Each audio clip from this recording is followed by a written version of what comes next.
ለኪ ሰግድ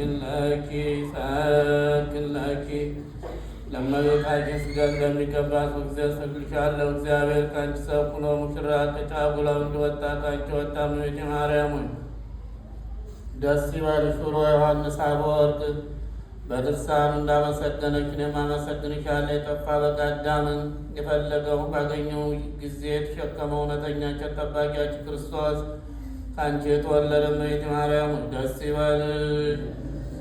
እግዚአብሔር በደኔ ቃላት ሔዋን ጽኑ የሚጎዳ ማሰረው እንጨት የተቆረጠላት እመቤቴ ማርያም ሆይ ደስ ይበልሽ። እግዚአብሔር በብዙ ደመና ተጭኖ መጥቶ አይጸነሽ አደረ እመቤቴ ማርያም ሆይ ደስ ይበልሽ። በቅዱሳን ነቢያት በቅዱሳን መላእክት አድሮ የሚኖር ከአንቺ ተወልዶ የተገለጸልን እመቤቴ ማርያም ሆይ ደስ ይበልሽ። ከአብ ከመንፈስ ቅዱስ ጋር የሚሰግድለት ቃል የሚባል እግዚአብሔር ባንቺ ባርክ አንቺ ወለድ ዘንድ ወደደች እመቤቴ ማርያም ደስ ይበልሽ። እኔ ለምእመናን ወንጌልን የማስተምርለት የጌታ እናቱ እመቤቴ ማርያም ሆይ ደስ ይበልሽ። ከወለድሽ በኋላ ማኅተመ ድንግልናሽ እንዳይለወጥ አጥብቆ የጠበቀሽን አማኑኤልን የወለድሽ እመቤቴ ማርያም ሆይ ደስ ይበልሽ። ማኅተመ ድንግልናሽ ሳይለወጥ ንጉሥ ክርስቶስን የወለድሽ እመቤቴ ማርያም ሰላምታ ይገባሻል። ማኅተመ ድንግልናሽ ሳይለወጥ ንጉሥ ክርስቶስን የወለድሽ እመቤቴ ማርያም ሰላምታ ይገባሻል። ልዩ መድኃኒታችን በወለድሽ እናትን አገልጋይ ተብለሻልና እግዚአብሔር ባርኪ ባሪያቱ ከባለሟልነትን አግኝተሻልና እመቤቴ ማርያም ሰላምታ ይገባሻል። እኛ ከምንወደው እሱ ከሚወደን ልጅሽ ኃጢአታችንን ያስተሰርይ ዘንድ ለምኝልን። ልመናዋ ክብሯም በእኛ ለዘላለም በእውነት ይደርብንና አምላክን የወለደ በድንጋሌ ሥጋ በድንጋሌ የጸና ክብርት እመቤታችን ያደረገች ታምሪ ነው። በግብፅ ካሉ አውራጃዎች በአንዲት ሀገር የመነኮሳት ገዳም ነበረ። ሰይጣን ትጋታቸውን አይቶ ተፈታተናቸው። ምድጃቸውንም አፍርሶ አፈር መላው። ምግባቸውን የሚያበስሉበትን ባጡ ጊዜ ድንቅ ታምራት ወደምታደርግ በድንጋሌ ሥጋ በድንጋሌ ነፍስ ወደ ጸናች ክብርት እመቤታችን ለመኑ። ልመናቸውን ተቀብላ ምድጃችሁን ያፈረሰ ሰይጣን ነውና እንደ ባሪያ 12 ዓመት ይገዛላችሁ አለቻቸው።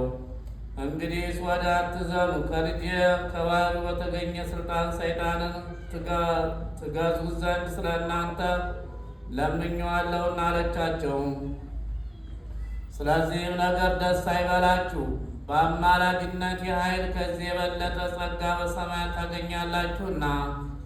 በዚያውስ ላይ ልጄ በከበረ ወንጌሉ ለደቀ መዛሙርቱ አጋንንት ስንኳ ቢገዙላችሁ ስለዚህ ነገር ደስ አይበላችሁ።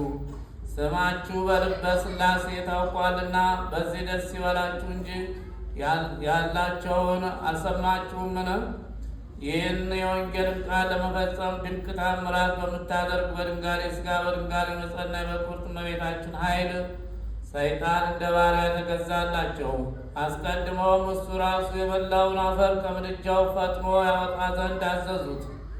ሁለተኛም ይፈጭ ዘንድ አዘዙትና በፍጥነት ፈጭቶ ሰጣቸው። አብዝቶ ይፈጭ ነበር እንጂ እንደ ሰው መጠን አይደለም። ዳግመኛም እንጨት ይለቅም ዘንድ አዘዙትና 200 ሰዎች መሸከም የማይቻላቸውን ተሸክሞ በአንድ ጊዜ ያመጣላቸው። መነኮሳትም አይተው አምላክን የወለደች እመቤታችንን አደነቋት። ያን ሰይጣን ግን ይህን ያህል ሸክም በምን ትችላለህ አሉት። እሱ ግን ካልበቃችሁስ ልቦናችሁ ያሰበውን ጨምር ዘንድ እዘዙኝ አላቸው። የዚያችን አገር ሰዎች እርስ በርሳቸው ቀድሞስ በዚህ ሰይጣን ተፈትነን አዝነንም ነበር፣ ዛሬ ግን ደስ አለን። እመቤታችን እንደ ባሪያ ያገለግላችሁ ብላ ይህን ሰይጣን ከሰጠችን ጀምሮ ከድካማችን ሁሉ አልፈናልና ተባባሉ። ሁለተኛም እኒህ መነኮሳት ያንን ሰይጣን አሳ ያመጣላቸው ዘንድ አዘዙትና እሱም ታዞ አሳ አንባሪ አመጣላቸው። በዚያ አሳ አንባሪ ላይ ትልቅ መርከብ ከነጋዴዎች ጋር ከዋናተኞቹም ጋር ቁጥር ከሌለው ከብዙ ሳጥናቸውም ጋር ነበር። ባህሩም የዓመት መንገድ ያህል ሰፊ ነበር። መርከቡንና አሳውን አንባሪውን በላዩም ካለ ሁሉ ጋር ይዞ ፈጥኖ አደረሰላቸው። እኒህም መነኮሳት ባዩ ጊዜ ደንግጠው ይህን ስራ እንደምን ባለው ብልሃት ሰራ አሉት። እሱም የወደዳችሁትን ትገዙ ዘንድ አመጣሁላችሁ። እናንተስ በአሳ ምክንያት አንዲት ስራ አዛችሁኝ ነበር። እኔ ግን ወደ ወንድሞቼ ለመሄድ ትታውኝ ዘንድ ያላዘዛችሁኝም ብዙ ስራ ሰራሁላችሁ አላቸው። እኒህም መነኮሳት እመቤታችን እስከ 12 ዓመት ተገዛ ብላ ካዘዘች ሳትደርስ አንለቅም አሉት። እኒያም የመርከብ ሰዎች ጌታችሁ ላይደለ አስቀድሞ ለማታውቁት እንደምን ታዘዛችሁ አሏቸው። የመርከብ ሰዎች አእምሯችንን አላወቅንም፣ ልቦናችንን ሰውሮ ወደ እናንተ አንድ ጊዜ ያደረሰን እንጂ አሏቸው። እኒህም መነኮሳት በእመቤታችን ኃይል መጣችሁ እንጂ ያመጣችሁ እርሱ በኃይሉ አይደለም። ለዚያም ሰይጣን ይህን አታድንቁለት፣ ይገዛል ዘንድ ይህን ሰይጣን የሰጠችን የአርያም ንግሥት እመቤታችንን አድንቋት እንጂ ብለው መለሱላቸው። ቀድሞስ ማዕድ ቤታችንን በማፍረስ ሲፈታተነን ይኖር ነበር። ዛሬ ግን በእመቤታችን ኃይል የምንሻውን ሁሉ ያደርግልናል። እኒህ ዓለማውያን የዚህን ነገር ተአምር ሰምተው ከእኛ ሃይማኖት የእናንተ ሃይማኖት ይበልጣል፣ እኛንም ክርስቲያን እንሆን ዘንድ አጥምቁን አሉና በአብ በወልድ በመንፈስ ቅዱስም አሳምነው አጠመቋቸው።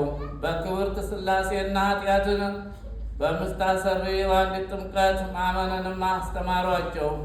ከዚህም በኋላ ገንዘባቸውን ሁሉ በእመቤታችን ስም ለተሰራች ቤተ ክርስቲያን ሰጡ።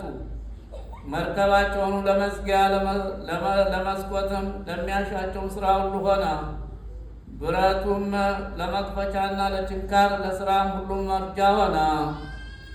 የመርከቡ ምሰሶ ለምሰሶ ሆነ። እኒህም ሰዎች ሁሉ በዚህ ገዳም ውስጥ መንኩሰው ቅስናንም ተሹመው በምንኩስናቸውና በክህነታቸው ደስ አሰኟት። ያ ሰይጣን ግን ከ12 ዓመት በኋላ ማገልገሉን ጨርሶ ወደ ወንድሞቹ ሄደ። የዚያችን ገዳም ማህበር መነኮሳት ይህን ተአምራት አስበው አመሰገኗት። ክርስቲያን የሆኑ እኒህ ባለመርከቦችም የእመቤታችንን ፍቅር አበዙ፣ በዓሏንም አከበሩ። ለሚሰማው ድንቅ ሆነ። በፍጹም ምስጋና አመሰገኗት። የዚች ቤተ ክርስቲያን ልጆች እኛም ከልዩ ጠላት እንጂ ትጠብቀን ዘንድ በማክበርና በምስጋና እናመስግናት። ፍጹም ልመናዋ እንዳጥር ይሁነን ለዘላለሙ በእውነት እንደ አላባሽ ጋሻ ይሰውረን። ልመናዋ ክብሯ በሁላችን ላይ ይደርብን። ቅድስት ድንግል ማርያም እመቤታችን በረከት በሁላችን ላይ ያሳድርብን። አቡነ ዘበሰማያት እንበል።